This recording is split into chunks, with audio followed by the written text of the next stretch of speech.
3 korban kontainer jatuh masih dirawat.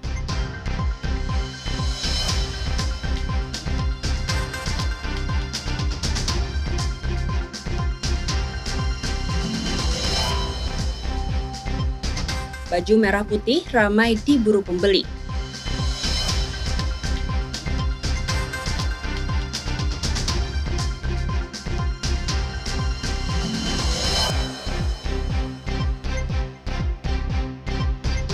Bek kanan Timnas Indonesia Sandy Walsh gabung tim asal Thailand.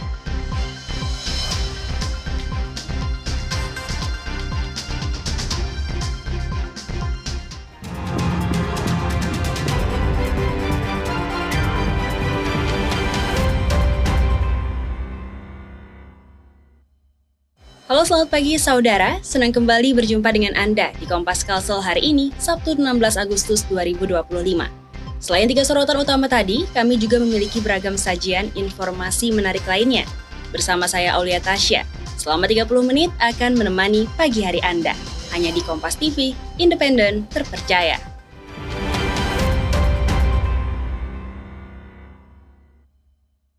Mengawali informasi di Kompas Kalsel hari ini saudara, pasca kecelakaan terjatuhnya peti kemas di depan SD Negeri 1 Landasan Ulin Selatan Kamis siang, Jumat pagi 3 orang siswa masih dirawat di rumah sakit.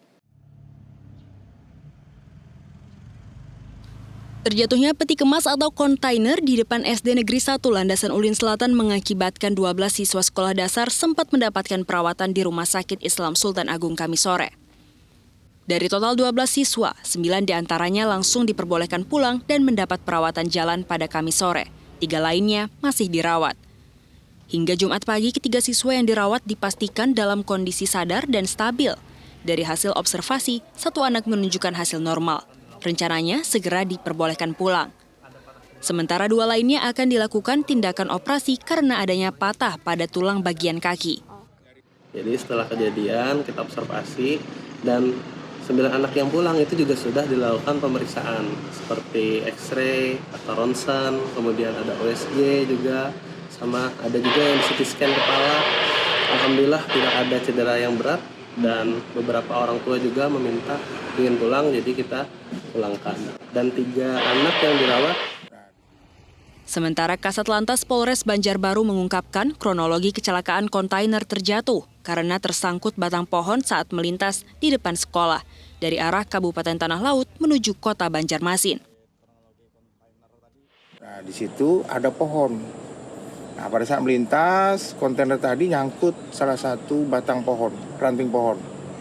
Nah, begitu nyangkut, jatuhlah, menimpa, tertahan di batang pohon. Nah, pada saat itu anak-anak mau pulang sekolah. Hingga saat ini Polres Banjarbaru masih melakukan penyelidikan. Pihaknya juga mengimbau kepada para sopir truk agar lebih berhati-hati saat mengendarai armadanya, terutama saat melintas di depan sekolah. Nabila Cheva, Kompas TV Banjarbaru, Kalimantan Selatan.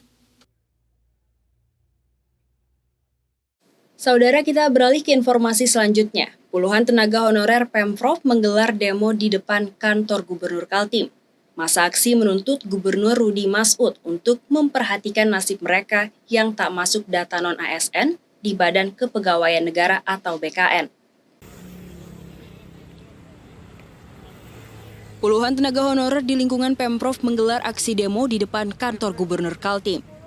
Mereka menuntut kepastian nasib mereka sebagai tenaga honor. Mereka berharap diangkat menjadi pegawai pemerintah dengan perjanjian kerja atau P3K. Selain itu, mereka juga khawatir hingga saat ini status pendataan ulang pegawai non-ASN belum terakomodir. Sementara pendataan dari Badan Kepegawaian Negara atau BKN berakhir pada 20 Agustus. Salah satu honorer Bayu yang sudah mengabdi 20 tahun di Sekretariat DPRD Kaltim bilang, sejak 1 Januari 2025, dirinya sudah dipindah ke sistem pihak ketiga atau outsourcing yang menyebabkan perbedaan penghasilan signifikan. Aksi kami ini kan sebagai tindak lanjut Bang ya. Kemarin kan kita sudah berkirim surat ke Pak Gubernur 2 kali. Surat pertama itu di bulan Juni sebelum Lebaran Idul Adha. Itu belum tidak ada respon. Kedua kami suratin lagi di hari Senin kemarin tanggal 11 Agustus.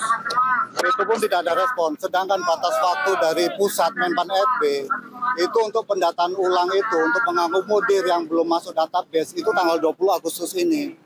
Makanya sebenarnya kita tidak mau bang, aksi-aksi kayak gini tidak mau. Kita maunya damai, ketemu Pak Gubernur, apa keputusan dari Pak Gubernur untuk kami, nasib-nasib kami ini yang belum terakomodir itu. Bayu bilang, ada 800 tenaga honorer yang nasibnya serupa. Belum lagi 300 tenaga bakti rimbawan Dinas Kehutanan. Mereka pun berharap agar Gubernur Rudi Masud memperhatikan nasib mereka. Rijal Mustafa, Jasmine Jafar, Kompas TV Samarinda, Kalimantan Timur. Saudara masyarakat Dusun Tanjung Keliling di Kabupaten Kapuas Hulu, Kalimantan Barat memasang bendera setengah tiang pada momen HUT ke-80 kemerdekaan Republik Indonesia kali ini. Aksi ini sebagai bentuk protes dan kekecewaan tidak adanya tindakan tegas dari aparat penegak hukum terhadap aktivitas penambangan emas tanpa izin atau peti yang mencemari sungai.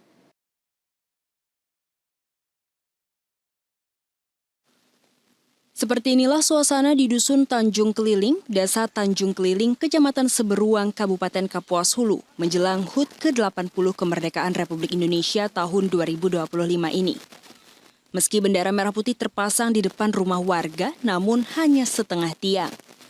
Warga menyebut aksi ini sebagai bentuk kekecewaan dan protes lambannya penindakan aktivitas penambangan emas tanpa izin atau peti oleh aparat penegak hukum, sehingga mencemari sungai satu-satunya yang menjadi sumber air bersih bagi warga.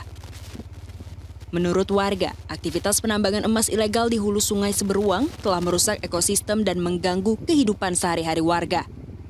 Karena itu, warga meminta pemerintah dan pihak terkait segera bertindak tegas untuk membersihkan kembali sungai tersebut agar bisa digunakan seperti semula. Kami warga Desa Tanjung Keliling pada bulan Agustus ini sepakat untuk menaikkan bendera merah putih setengah tiang sebagai wujud protes dan kekecewaan atas tercemarnya sungai kami, satu-satunya sungai yang kami gunakan untuk kehidupan sehari-hari akibat adanya aktivitas ilegal di perhuluan Sungai Seberuang. Kami mohon pada pemerintah dan pihak terkait untuk segera menindaklanjuti apa yang menjadi keluhan warga kami. Menanggapi aksi warganya, Kepala Desa Tanjung Keliling, Bernardus Idi Saputra bilang, pengibaran bendera akan kembali normal setelah ada pernyataan resmi dan komitmen dari polisi untuk menuntaskan masalah peti di hulu Sungai Seberuang. Bendera akan dinaikkan seperti biasa, dinaikkan normal setelah ada video yang menyatakan dari pihak Polsek siap untuk menuntaskan aktivitas peti yang ada di perhuluan Sungai Seberuang. Sementara itu, Wakil Gubernur Kalbar, Krisantus Kurniawan menyebut meski tambang emas ilegal harus ditertibkan, namun tetap diperlukan regulasi seperti wilayah pertambangan rakyat, agar masyarakat yang menjadikannya mata pencaharian bisa aman bekerja. Makanya harus ditertibkan sebenarnya. Bukan ditertibkan apa ya, ini kan macam makan buah semalakama. Dilarang ratusan ribu kepala keluarga menggantungkan hidupnya dari situ. Tidak dilarang juga jalan terus barangnya. Kalau cerita lingkungan rusak, udah rusak. Nggak bisa balik lagi. Nah sekarang yang harus kita lakukan bagaimana ngatur itu.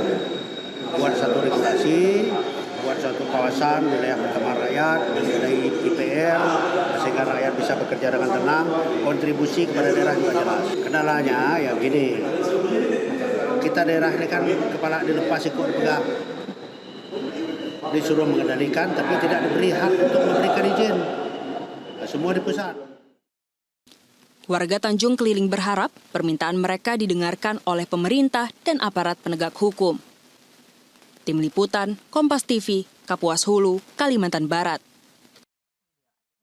Usai jeda saudara, kami akan kembali dengan informasi lainnya. Di antaranya, baju merah putih ramai diburu pembeli. Selengkapnya sesaat lagi.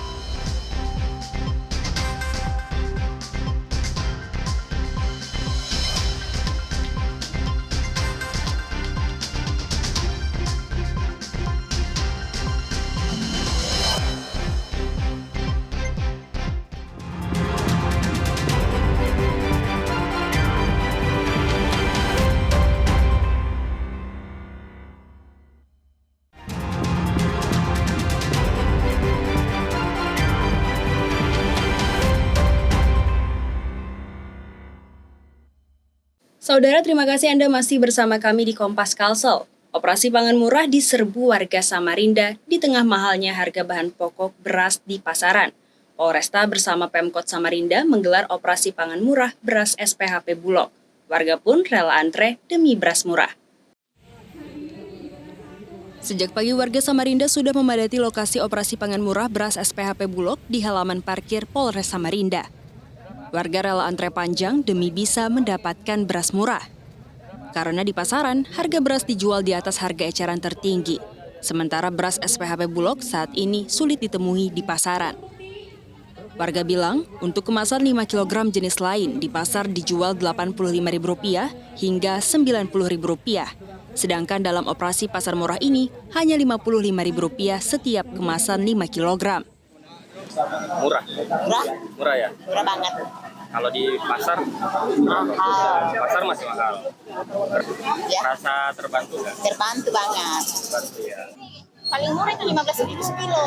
Nah, ini 17. Iya. Nah, ini Ini sudah naik lagi katanya nih di pasar 80-90 lagi. 80-90 Iya. Beli di sini 55 ya? 55. Senang banget. Ya, senang. Bangun pagi-pagi Pak. Kapolres Samarinda Kombes Pol Henry Umar mengatakan ada 5 ton beras SPHP Bulog dijual dengan harga di bawah harga eceran tertinggi. Kita siapkan sebanyak 5 ton beras SPHP, yaitu kemudian kita jual dengan harga yang insya Allah terjangkau oleh masyarakat. Ya, kita jual beras yang SPHP yang harganya. Dengan program pasar murah ini, Polres Samarinda bersama Pemko akan terus menjaga kesiapan kebutuhan beras murah untuk menekan harga di pasaran agar kembali normal. Rizal Mustafa, Jasmine Jafar, Kompas TV Samarinda, Kalimantan Timur.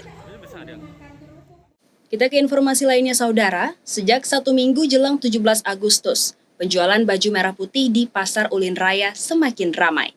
Omset pedagang baju bisa mencapai Rp1 juta per hari.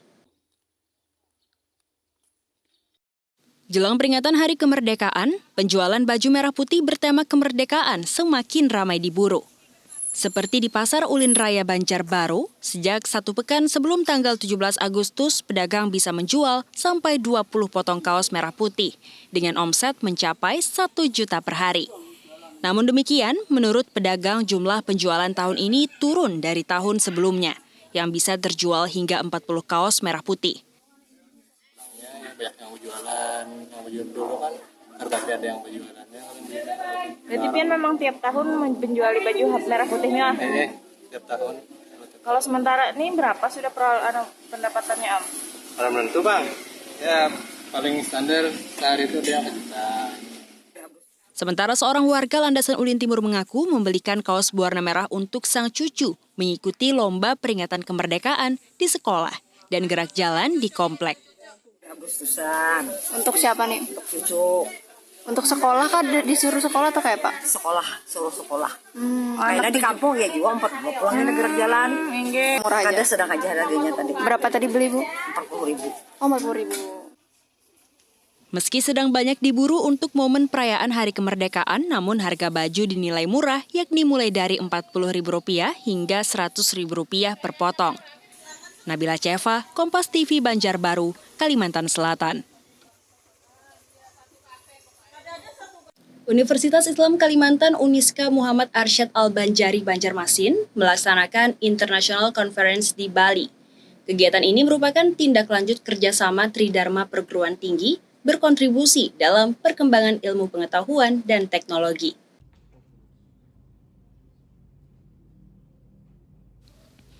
Melalui Fakultas Teknik Universitas Islam Kalimantan Muhammad Arsyad Al-Banjari, Uniska Banjarmasin menggelar International Conference di Denpasar, Bali.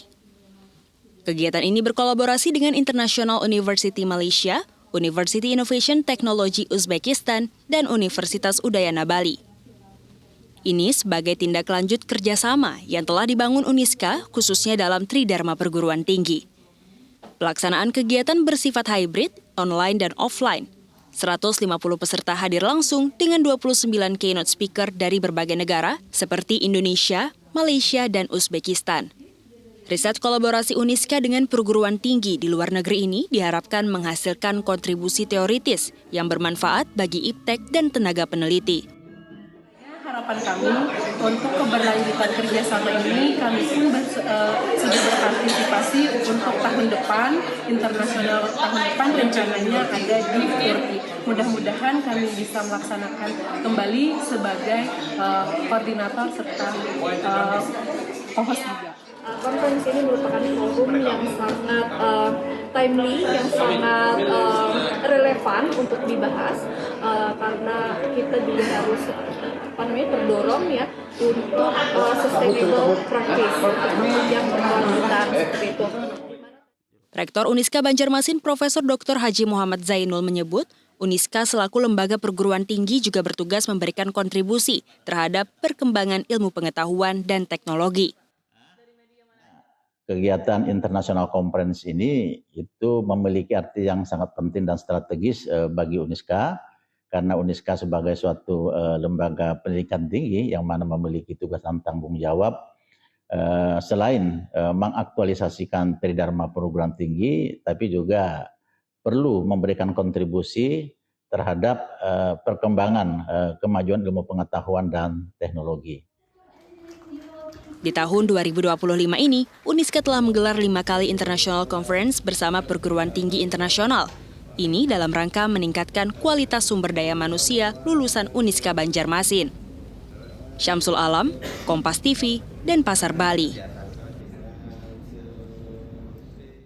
Saudara, pada momentum puncak Hari Jadi Provinsi Kalimantan Selatan ke-75, Gubernur Muhyiddin ajak warga bersatu bangun daerah dengan tidak membuka lahan dengan dibakar dan meringankan beban pajak kendaraan masyarakat dengan pemutihan pajak hingga bulan Desember 2025.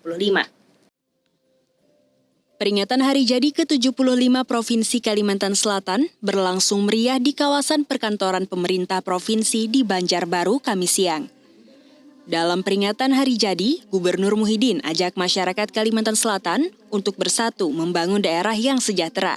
Beberapa indikator pembangunan dinilai menunjukkan hasil yang positif seperti surplus beras selama belasan tahun, tingkat kemiskinan dan pengangguran rendah, hingga ditetapkannya UNESCO Global Geopark Meratus. Aksi nyata juga diserukan Gubernur Muhyiddin untuk menjaga lingkungan, agar tidak membuka lahan dengan cara dibakar demi mencegah kebakaran hutan dan lahan yang masih menjadi ancaman di provinsi ini. Tidak ada halangan apapun. Allah memberikan petunjuk dan bimbingan untuk membangun Kalimantan Selatan yang lebih baik.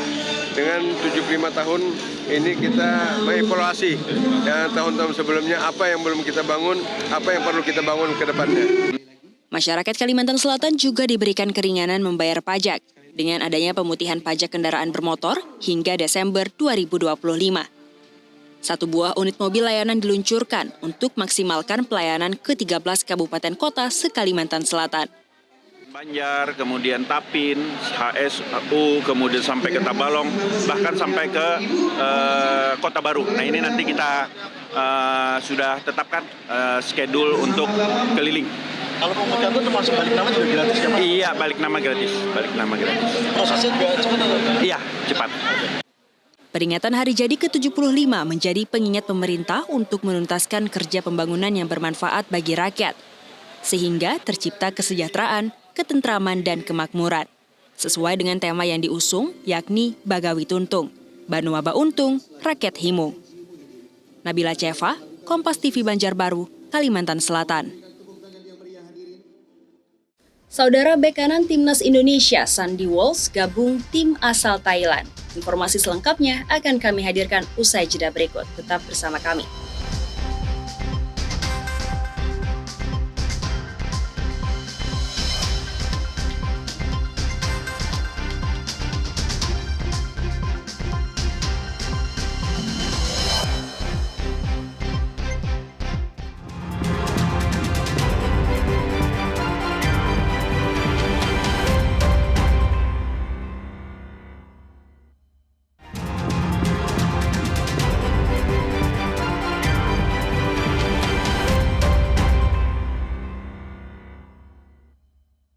Saudara, terima kasih Anda masih bersama kami di Kompas Kalsel. Kita beralih ke informasi olahraga. Bek kanan Timnas Indonesia, Sandy Walsh, gabung tim asal Thailand, Buriram United. Sandy akan berada satu tim bersama bek skuad Garuda lainnya, Shane Patinama. Dengan bergabungnya Sandy ke Liga Thailand, kini terdapat 4 pemain timnas yang bermain di negeri Gajah Putih. Liga Thailand menjadi salah satu destinasi menarik bagi pemain abroad timnas Indonesia belakangan ini. Terbaru, Sandy Walsh memutuskan gabung klub Thailand Buriram United. Hal ini tentunya cukup mengejutkan, mengingat talenta 30 tahun masih memiliki kontrak dengan klub Jepang Yokohama Marinos.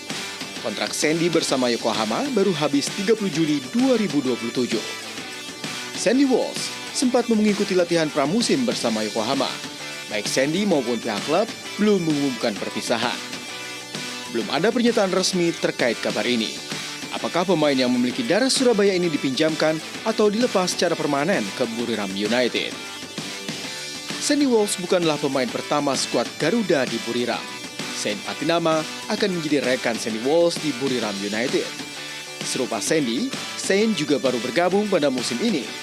Talenta 27 tahun hijrah ke Thailand setelah sempat berkarir di Liga Belgia Kasiopan. Bersama tim asal Belgia, Sain tampil 17 laga tanpa mencetak gol dan assist. Tak hanya Buriram, Port FC juga punya pemain timnas Garuda di skuadnya. Asnawi Mangku Alam sudah 1,5 musim berkarir di negeri Gajah Putih. Secara keseluruhan, bek kanan dengan eksplosivitas tinggi ini total mencatatkan 49 laga dengan mencipta 1 gol dan 6 assist. Musim lalu menjadi penampilan terbaiknya dengan bermain 37 kali serta mencetak 1 gol dan 4 assist.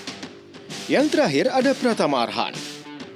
Pemilik lemparan jauh ini sudah setengah musim tergabung di Bangkok United dan mendapat perpanjangan kontrak selama 2 tahun pada musim ini. Bersama tim asal ibu kota Thailand, perlahan Arhan sudah mulai menemukan bentuk permainan terbaiknya. Sejauh ini, Pratama Arhan sudah mencatatkan 15 pertandingan dengan memberikan kontribusi 4 assist untuk Bangkok United. Saudara, di sela acara peluncuran jersey di Bali, legenda Liverpool, Lucas Leiva mengisi kegiatan dengan bermain sepak bola bersama penggemar. Setelah mengikuti acara peluncuran jersey kandang tandang Liverpool di Bali, Lucas Leiva memanfaatkan kunjungannya dengan bertemu penggemar, sekaligus bermain fun football di Kuta Utara, Badung. Dalam fun football yang diikuti oleh Liverpoolian ini, Lucas Leiva berhasil mencetak 2 gol. Tak hanya bermain sepak bola dan bertemu penggemar, pemain kewarganegaraan Brasil ini juga mengaku sempat menikmati keindahan pantai. Lucas terkesan dengan keindahan Bali dan berencana datang lagi ke Pulau Dewata untuk liburan bersama keluarga.